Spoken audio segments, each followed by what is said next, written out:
Okay, welcome. A little quick up to the show tonight. I'm Ron Starr. I want to welcome you all to the one and probably only taping of the show, Interviewed.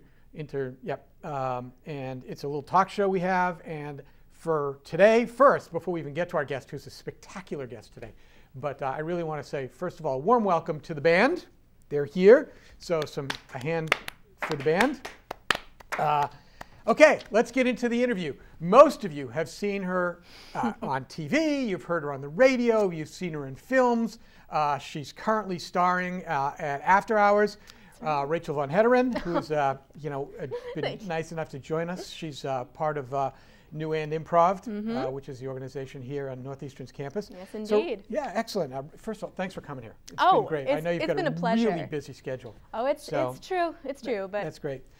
We're going to start off because most people don't know how you form those kinds of comedic bones, as it were.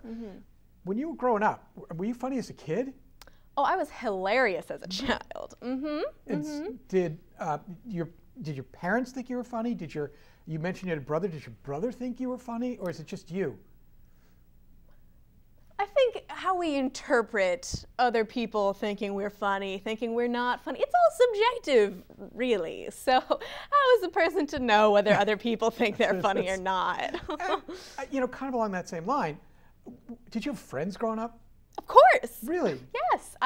I wouldn't call them friends so much as ardent admirers or fervent followers. I don't know. Fans. Real? Virtual? Oh, definitely real. They weren't of course. Like talking teddy bears and things in your closet and stuff like that? No, okay, that would sure. That would have meant my parents sent me to a psychologist as a child. Well, maybe there's probably some things you could get out of that. Speaking of that, what was it about your childhood that kind of brought out this comedic persona? Well, my parents never loved me.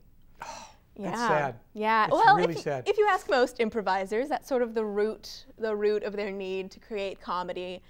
It's a feeling you get where if other people don't love you, you have to encourage other people to love you by being funny and entertaining. Now that you're more famous, yes. Now do your parents suddenly love you because As it you're happens, famous? they do. They do. It's actually been great for our relationship. Oh, that's so good. And your brother?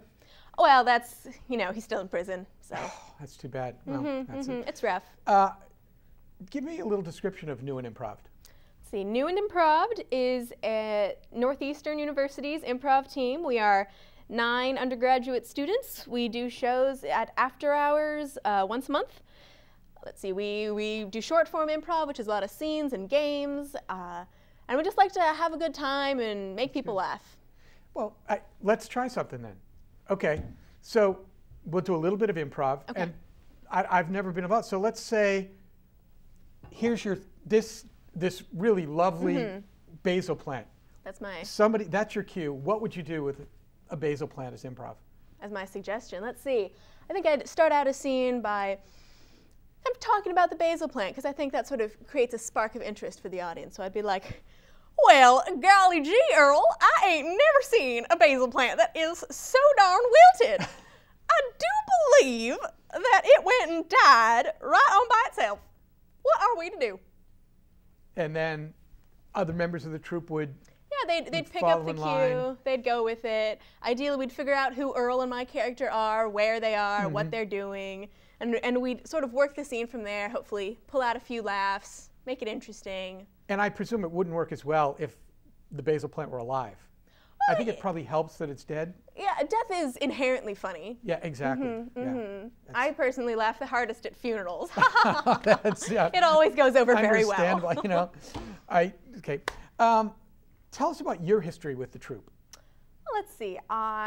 This is my second semester on the troupe. I'm a freshman, so I started my first semester as a freshman. Let's see. I'm not in charge of the troupe yet, but I'd say give me a few more semesters. Right. It'll be my name that's top billing. Perhaps it could be a co-op opportunity. A co-op? Oh, yes, certainly. Because at some point you would need to. Do you have are you majoring in comedic studies? Yes, comedic studies with a minor in improv. That's excellent. It's a great program they have here at Northeastern. Is it? Yeah, it's one of the, and the co-ops must be Oh yeah, very international?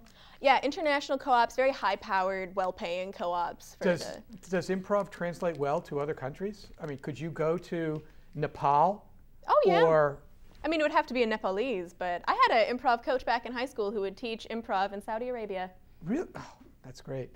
We're running out of time. It's been terrific, Rachel. Oh, I really certainly. want to thank you. Tell us what you have coming up, because I know that you have an event coming. April 18th, Blackman Theater. It's the Beanpot. We're inviting a whole bunch of other college improv troupes. Should be a great time. Oh, that's terrific. I want to thank everyone for joining us, especially Rachel. Thanks. I wish we had more shows in the future. We probably don't. So have a good night, everyone.